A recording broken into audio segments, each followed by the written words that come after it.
갈라디아서 5장 25절 26절 같이 읽으실 때 오늘 우리에게 주신 하나님의 음성으로 들으시길 바랍니다. 만일 우리가 성령으로 살면 또한 성령으로 행할지니 헛된 영광을 구하여 서로 노엽게 하거나 서로 투기하지 말지니라. 아멘. 인간에게 있어서 자유는 무엇보다도 소중합니다. 미국의 민권운동가 마틴 루터 킹 목사님은 자유에 대한 갈망을 이렇게 고백을 합니다. 내겐 꿈이 있습니다. 그 꿈이 실현되어서 자유의 종이 울리면 마을과 오두막에서 도시와 모든 주에서 종이 울리고 흑인이나 백인이나 유대인이나 이방인이나 신교도나 부교도나 모든 하나님의 자녀들은 그날에 손에 손을 맞잡고 옛 흑인 연가를 부를 수 있게 될 것이다. 이렇게 고백을 하였습니다. 조지아주 아틀란타에 있는 그의 묘비에는 이렇게 기록되어 있습니다. 드디어 자유로다. 드디어 자유로다. 전능하신 하나님이여 감사하나이다. 우리는 드디어 자유로다. 하는 그의 묘비명이 새겨져 있습니다. 그 자유에 대한 꿈과 열망이 무르익어서 마침내 미국 역사상 처음으로 흑인 대통령이 탄생하게 되는 그러한 꿈이 이루어졌다는 것을 우리가 역사를 통해서 알 수가 있습니다. 바울 사도는 갈라디아서를 통해서 그리스도께서 우리를 자유케 하려고 자유를 주셨으니 그러므로 굳게 서서 다시는 종의 멍에를 매지 말라고 말씀하고 있습니다. 그 자유로 육체의 기회를 삼지 말고 오직 사랑으로 서로 종노릇하라고 권고하면서 자유를 특별히 강조하고 있습니다. 이렇듯 인류의 역사는 자유를 추구하고 지키려는 역사라고 할 수가 있습니다. 한때 자유 아니면 죽음을 달라고 하며 생명을 걸고 자유를 쟁취하려던 때도 있었습니다. 우리는 우리 주 예수 그리스도의 은혜로 말미암아 죄에서 자유함을 얻고 율법의 저주에서 자유함을 얻고 죽음의 권세에서 참 자유를 얻었습니다. 이것이 그리스도인의 참된 자유라고 하는 것입니다. 최근에 상영되고 있는 덕혜옹주라고 하는 영화를 보신 분들이 있겠지만은 그 영화 속에서 보면 나라가 국권을 빼앗기고 자유를 빼앗기니까 일본의 식민지가 되고 황족들이 일본에 가서 고관대작이 되고 호의호식하면서 백성들은 도탄에 빠져 있는데 그들은 나라 잃은 서론보다는 자기들의 영달을 위해서 일본화되고 사상도 일본화되고 의식도 일본화되고 이름까지도 완전히 일본화시켜서 한국 시민으로서 자부심을 가지고 살아가는 것을 보게 됩니다. 그들을 제외한 모든 국민들은 자유와 독립을 위해서 생명을 걸고 독립운동을 하고 투쟁을 하고 자유를 갈망하면서 그렇게 생명까지도 버리고 있는데 자유라고 하는 것이 얼마나 소중한 것인가. 어떻게 보면은 생명보다도 자유를 더 소중하게 여긴 사람들이 독립군 아니었습니까? 오늘 본문은 갈라디아 교인들에 대한 이야기입니다. 갈라디아 교인들은 자유라고 하는 개념을 잘 이해를 못했습니다. 그래서 자유를 이해하지 못하고 남용을 하였기 때문에 갈라디아 지역과 교회 안에 더 큰 문제가 발생하게 되었습니다. 갈라디아 교인들은 음행과 더러운 것과 호색과 우상숭배와 술수와 원수 맺는 것과 분쟁과 시기와 분냄과 당짓는 것과 불리함과 이단과 투기와 술취함과 방탕함과 또 그와 같은 것들을 자유라고 생각을 하게 된 겁니다. 바울은 이러한 잘못된 자유사상에 대해서 단호하게 얘기를 합니다.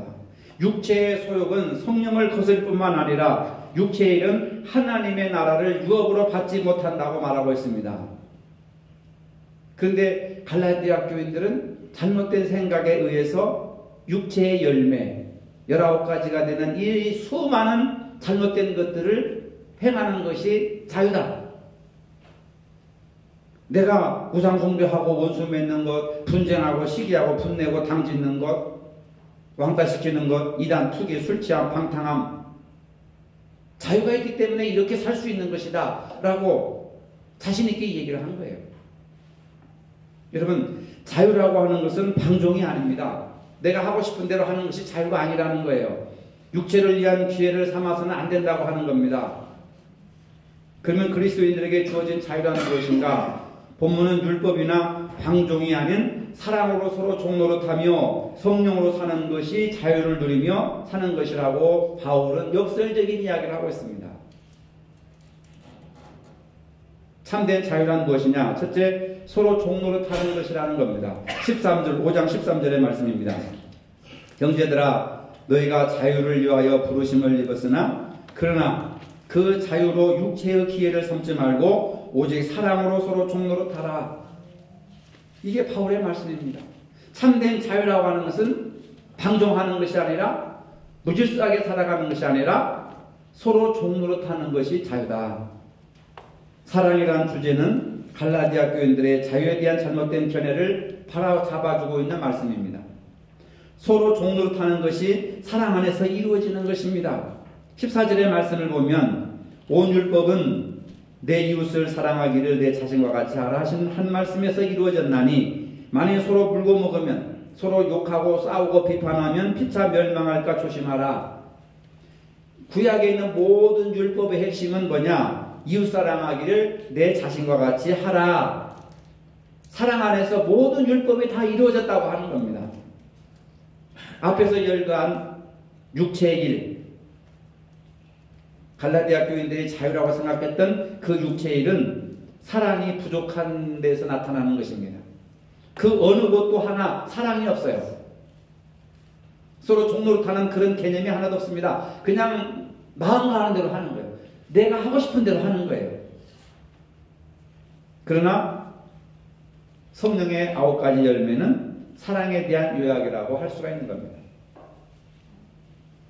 자녀 셋을 키운 한 어머니가 있었습니다. 하루는 목사님이 신방을 와서 그 어머니에게 물었습니다. 자녀 셋 중에 누구를 가장 사랑합니까? 이게 참 이런 질문을 하면 안 되겠죠? 똑같이 다 사랑하지. 근데 자녀 셋 중 누구를 가장 사랑하나요? 이렇게 물어보니까 어머니가 웃으면서 대답합니다. 막내가 병들었을 때 그때는 막내를 가장 사랑했습니다. 둘째가 집을 떠나서 방황하고 있을 때 그때는 둘째를 가장 사랑했습니다. 큰 아이가 학교 성적과 이성 문제로 괴로워할 때 그때는 큰 아이를 가장 사랑했습니다. 이런 대답을 하는 거예요. 여러분, 이것이 바로 부모의 사랑이라고 하는 겁니다. 자녀가 고통스러워할 때 그것을 피하지 않고 사랑으로 끌어안고 같이 고민하고 울고 밥을 굶으면서 같이 이렇게 기도하고, 그것이 바로 부모의 사랑이라고 하는 겁니다. 사자는 병든 새끼를 절벽에 내던져 버립니다. 독수리는 상처 입은 새끼를 둥지에서 떨어뜨려 버립니다. 그러나 부모는 항상 자녀와 함께 고통을 나누는 것입니다. 하나님의 사랑은 이보다도 한참 더 높은 사랑입니다. 인간이 죄악의 올무에 빠져서 고통당할 때 도저히 하나님 앞에 돌아올 수 없고 도저히 회개할 기미가 보이지 않을 때도 그런 죄악된 인간들을 향해서 독생자 예수 그리스도를 이 땅에 보내주셔서 우리를 구원하시지 않으셨습니까? 하나님은 병든 자, 낙심된 자, 고통당하는 자, 방황하는 자를 불러서 사랑으로 치유해 주시는 분이신 줄로 믿으시기를 바랍니다. 그러면 바울이 갈라디아 교인들에게 요구하는 사랑이 무엇입니까? 6장 1절에 보니까 잘못한 형제를 회복시켜주고, 잘한 형제를 회복시켜주는 것이 아닙니다. 잘못한 형제를 회복시켜주고. 여러분, 잘못한 형제, 가족도 있고 교회 교인도 있고 직장 직원들도 마찬가지지만은 잘못한 사람을 내보내고 쫓아내고 견책하고 문책하고 심판하는 거지 누가 그 사람을 회복시켜 주겠습니까? 근데 세상에서는 그렇게 하지만 성경은 그렇게 해서는 안 된다는 거예요. 잘못된 형제를 회복시켜주고 다른 사람의 짐을 나누어지며 믿음의 가정을 위하여 선을 행하는 것이다. 이것이 바로 바울이 갈라디아 교회 교인들을 향한 사랑이라고 하는 거예요. 여러분, 잘못한 형제를 비판하지 말고 비난하지 말고 회복시켜 주시기를 바랍니다. 다른 사람의 짐을 서로 나누어서 져야 됩니다. 믿음의 가정을 위해서 선을 행하시기를 바랍니다. 사랑은 서로 종노릇하는 것입니다. 따라해봅시다. 사랑은 서로 종노릇하는 것. 믿습니까? 사랑은 서로 내가 먼저 하는 거, 서로라고 하는 것은 네가 할 때 내가 반응을 보인다 그것이 아니고 서로 하는 거예요. 서로. 내가 먼저 하면 저 사람도 따라하고, 깨닫는 사람들이 먼저 하는 것이 서로 하는 것입니다. 섬기는 것이란 말이에요. 서비스하는 겁니다. 사랑은 서로 섬김으로써 표현되는 것입니다. 섬김은 디아코니아라고 하는 말인데, 이 말은 원래는 식당 종업원들이 손님들이 와서 식사를 잘 할 수 있도록 옆에서 시중 드는 일을 하는 거예요. 시중 들고 섬기는 일을 바로 디아코니아, 섬기는 것을 이야기하는 겁니다. 이 말이 기독교에 들어와서, 식당 용어였었는데 기독교에 들어와서 예수 그리스도와 교회를 위해서 자신을 바치고 희생하고 헌신하는 생활이다, 이렇게 정의할 수 있습니다. 현대신학사 중에 칼바르트라고 하는 학자는 이 디아코니아, 섬김에 대해서 이렇게 말하고 있습니다. 섬김의 삶은 자기의 목적이나 계획이 있음에도 불구하고 교회의 필요와 의도와 지시에 따라서 수고와 행동하는 것이다. 나는 이렇게 하고 싶은데, 나는 대접을 받고 싶은데, 나는 존경을 받고 싶은데, 교회의 계획과 목적을 따라서, 교회의 유익을 위해서, 교회의 부흥을 위해서, 교회의 화평을 위해서 내가 의도적으로 수고하고 행동을 하는 것이다. 이것이 바로 섬김이라고 하는 겁니다. 누구든지 시간과 몸과 재물을 가지고 있습니다. 동일한 시간과 몸과 재물을 가지고 어떤 사람은 자신의 향락을 위해서 낭비하고, 또 어떤 사람은 자신만을 위해서 사용하고, 어떤 사람은 교회의 유익과 하나님의 뜻과 사랑을 드러내기 위해서 재물과 몸과 또 모든 것들을 다 사용하는 사람이 있습니다. 종은 자기를 즐겁게 하는 자가 아니라 주인을 기쁘게 하는 자입니다. 종은 자기 짐을 가볍게 하려는 자가 아니라 주인을 위하여 무거운 짐을 지는 자입니다. 종은 주인을 생각하는 자가 아니라 주인을 따르는 자입니다. 종은 자신의 일보다 주인의 일에 우선권을 두는 자입니다. 종은 요나처럼 자기 가고 싶은 대로 가는 것이 아니라 땅 끝까지 주인을 따라가는 자입니다. 우리는 서로 종노릇해야 됩니다. 이것이 자유라고 하는 거예요. 그 종노릇은 바로 사랑과 연결되는 것이고 성령과 연결된다는 것입니다. 서로 종노릇하는 것이, 이것이 사랑이라는 겁니다. 이와 같이 사랑과 섬김을 가능하게 하는 띠는 바로 성령의 능력이라고 하는 겁니다. 바울은 사랑과 섬김에서 시작해서 성령에 대한 언급으로 연결하고 있습니다. 여러분, 교회는 성령 충만해야 되고 믿는 사람들은 성령 충만해야 된다고 하는 말이, 성령 충만하면 사랑으로 서로 섬기며 종노릇하는 겁니다. 두 번째로 참된 자유는 성령을 따라 사는 것입니다.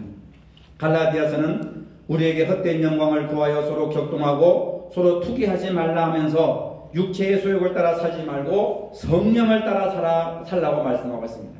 그러면서 바울은 오직 성령의 열매는, 이렇게 하면서 사랑과 희락과 화평과 오래 참음과 자비와 양성과 충성과 온유와 절제니 이 같은 법을 금지할 법이 없다. 이 세상에서 이 성령의 법, 이걸 금지할 법이 없고 힘이 없다는 겁니다. 근데 자세히 들여다보면요, 성령의 열매는 무엇부터 시작합니까? 성령의 열매는 무엇과? 사랑과. 성령의 열매는 무엇에서부터 시작해요? 사랑에서 시작하는 거예요. 그러니까 성령은 사랑입니다. 성령 충만한 사람은 사랑이 넘치는 사람이에요. 또 사랑이 있는 사람은 성령과 교제하고 교통하고 관계 맺는 사람입니다. 그래서 오직 성령의 열매는 사랑과 희락과 화평과 오래 참음과 자비와 양선과 충성과 온유와 절제니 이 세상에서 이러한 법을 금지할 법이 없다. 가장 우선되고 가장 최고의 법이다. 그것이 사랑에서부터 시작된다는 겁니다. 그리스도인들은 사랑을 따라 살아가며 성령의 열매를 맺는 삶을 살아야 한다는 것입니다.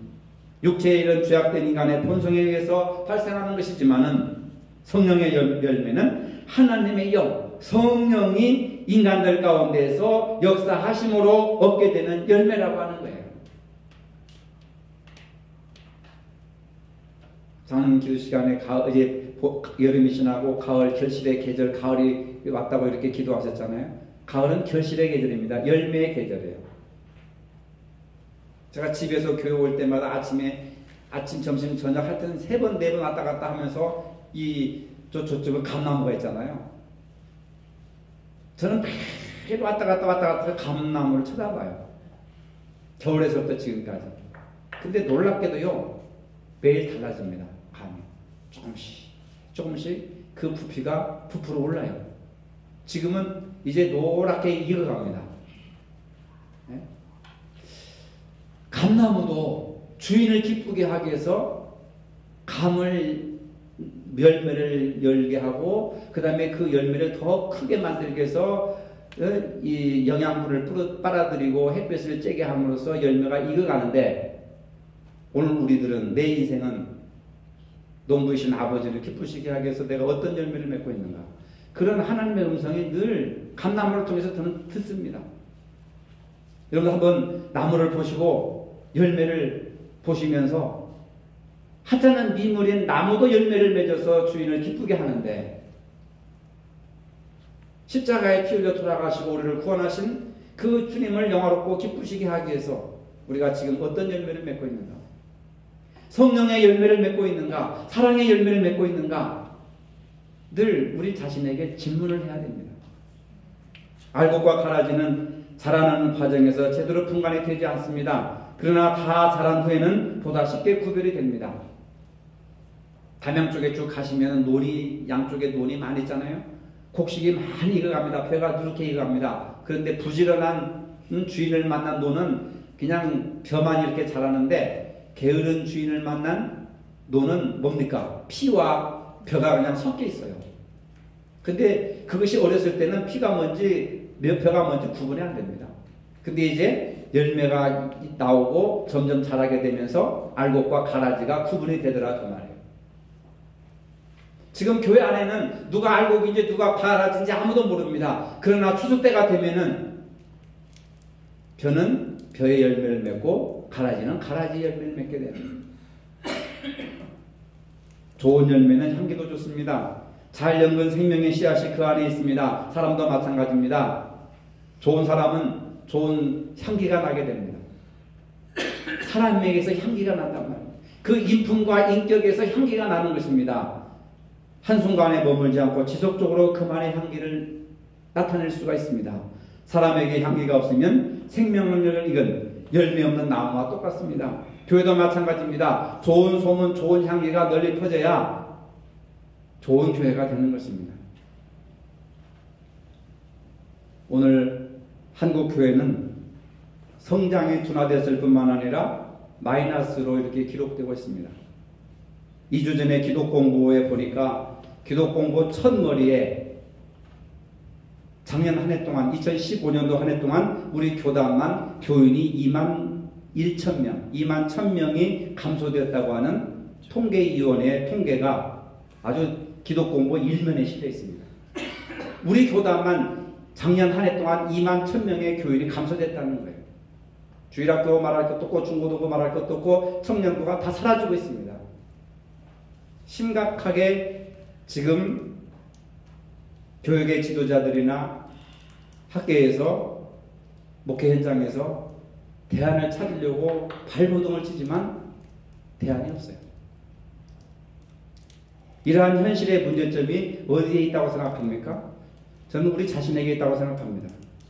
우리는 교회가 부흥되기를 위해서 기도하고 있습니다. 진정 부흥되기 위해서 우리가 어떻게 살아야 되느냐. 이제는요, 주여 부흥시켜 주옵소서 이래서는 부흥이 안 돼요. 옛날에는 그게 가능했는데 이제는 교회에 부흥을 놓고 하나님 내가 어떻게 살아야 되겠습니까? 나와 연결을 시켜야 되는 거예요. 우리와 연결을 시켜야 되는 겁니다. 내가 어떻게 살아야 교회가 살고 내가 어떻게 살아야 교회가 부흥되겠습니까? 이렇게 이제 자기와 관계를 가져서 기도를 해야 됩니다. 왜 우리는 교회는 부흥이 안 되나? 왜 우리 교회는 부흥이 안 되나? 소용없어요, 여러분. 내가 어떻게 살아야 되는가? 내가 어떻게 행동을 해야 되는가? 나와 연관을 지어야 된단 말입니다. 진정 부흥되기 위해서 우리가 어떻게 살아야 하는가? 과일 가게를 하는 분이 있었습니다. 실제 있었던 일입니다. 인근 교회 교인이 자주 찾아와서 전도를 하였습니다. 근데 예수 믿을 마음이 전혀 없는 이 과일 가게 주인은 참 귀찮아졌습니다. 물건을 사가기는 해서 고맙긴 하는데 와가지고 늘 귀찮게 예수 믿으라 우리 교회 나와라 하니까 귀찮아진 거예요. 그런데 이 사람들이 찾아와서 전도를 하고는 과일을 사가는데 가장 작은 것, 가장 흠집이 많아서 팔기 어려운 것, 버리는 상품 가치가 없는 그런 것들을 사가는 거예요. 그들이 또 다른 사람들이 와가지고 아무 쓸모없는 이게 팔지도 않고 사가지도 않는 그런 쭉저기 같은 그런 것들만 사가는 거예요. 그렇다고 해서 값을 후려치는 것이 아니고 제 값을 다 주고 사가는 거예요. 그 하도 이상해가지고 과일 가게 주인이 묻습니다. 손님도 저 교회 교인이에요? 그러니까 빙그레 웃으면서 고개를 끄덕거리더라는 겁니다. 근데 저런 교회라면은 내가 한번 교회를 다녀보겠다 해가지고 그 다음 주일날 그 교회를 등록을 해버렸다는 거예요. 이게 어느 분이 신앙 간증을 쓰기로 썼더란 말이에요. 과일가게 주인. 내가 이렇게 해서 예수를 믿게 되었다고. 전도지 가지고 와서 백날 첫날 예수 믿어라, 예수 믿고 천당 가라. 귀찮다는 거예요. 귀찮다는 거예요.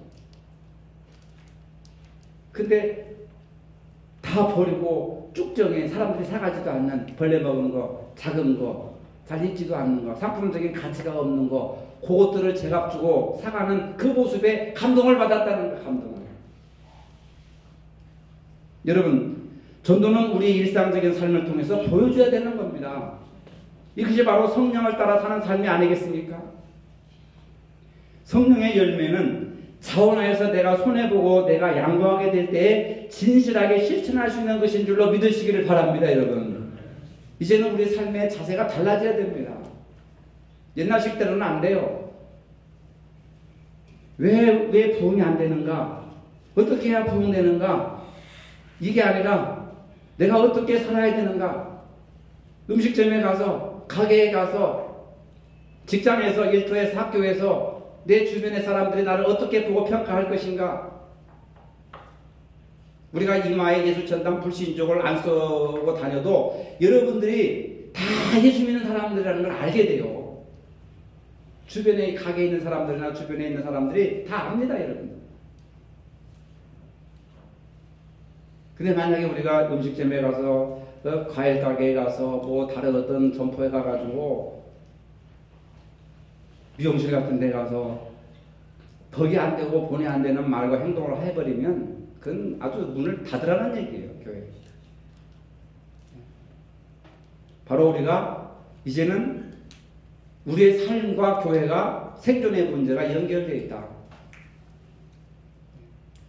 구호로 외치고 돌리고, 제가 어제 전기공사하고 굉장히 피곤했었거든요.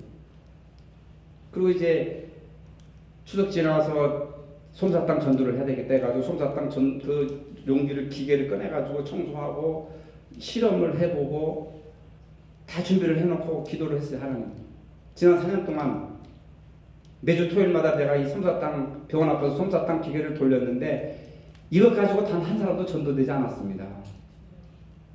하나님, 더 해야 될까요? 하지 말아야 될까요? 그렇게 탈식하면서 혼자 그 기도를 했다니까요. 이걸 해야 되겠습니까? 하지 말아야 되겠습니까? 전도도 안 됐는데 이걸 해야 되겠습니까? 하지 말아야 되겠습니까? 이거 어떻게 해야 될까요? 그래도 마음속에 오는 게 뭐냐면 그냥 해라. 열매가 있든지 없든지 너는 그냥 씨를 뿌려라. 어떤 것을 기대하지 말고 몇 명이 올까? 몇 명이 안 왔다. 4년 동안 계산해보니까 단 한 명도 안 왔는데 이게 손해보는 짓 아닌가? 그게 내 인간의 어리석은 생각이었던 거예요. 그래서 하나님 죄송합니다. 추석 지나고 열심히 하겠습니다. 하고 제가 딱 정리하고 이렇게 나왔는데 저는 이게 딜레마예요.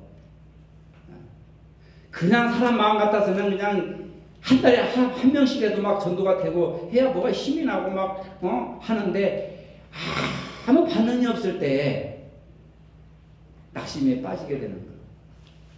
인간적인 생각이 개입하게 되는 겁니다. 그럴 때 어떻게 해야 돼요? 하나님께 물어야 되잖아요. 하기 싫은데요, 하나님. 전도가 안 돼서 하기 싫은데요. 해야 되겠습니까? 물어야죠. 세미한 음성이 들려오잖아요. 네 생각대로 하지 말고 그냥 순종해라.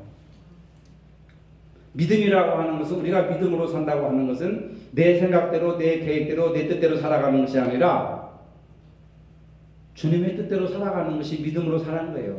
이걸 깨달은 바울은 결론적으로 뭐라고 얘기하느냐면, 내가 그리스도와 함께 십자가에 못 박혔나니 그런즉 이제는 내가 사는 것이 아니요 내 안에 그리스도께서 사신 것이라. 이제 하나님의 아들을 믿는 믿음 안에서 사는 것이다. 예수 믿는다고 하는 것은 믿음 안에서 사는 것인데, 믿음 안에서 산다는 것은 내 계획과 내 뜻대로 살아가는 것이 아니라 주님 뜻대로 살아가는 것이 믿음 안에서 살아가시는 것인 줄로 믿으시길 바랍니다, 여러분. 바울은 오늘 갈라디아를 통해서 우리에게 예수 그리스도 안에서 자유를 주셨다. 성령의 인도하심을 따라 하나님의 종으로서의 살도록 우리에게 부름을 허락해 주신 겁니다. 주님께서 주신 자유 안에서 사는 것은 서로 종로를 타는 것이고, 성령을 따라 살아가는 것이고, 영생에 대한 소망으로 살아가는 것입니다. 이 세 가지를 꼭 실천함으로써 믿음으로 승리하고 참된 자유를 누리며 살아갈 수 있기를 주님의 이름으로 축복합니다. 예수 그리스도 안에서 우리에게 참된 자유를 주셨습니다. 주신 자유를 가지고 서로 종노릇하며 성령의 열매를 맺게 하여 주시고 영생을 바라보며 살아갈 수 있도록 은혜를 더하여 주시옵소서. 예수님 이름으로 기도합니다. 아멘. 이제는 우리 주 예수 그리스도의 은혜와 하나님 아버지의 무한하신 사랑과 성령의 교통하심이 주님 주신 자유를 가지고 새로운 삶을 살기를 원하는 모든 성도들에게 이제로부터 영원토록 함께 하시기를 축원하옵나이다. 아멘.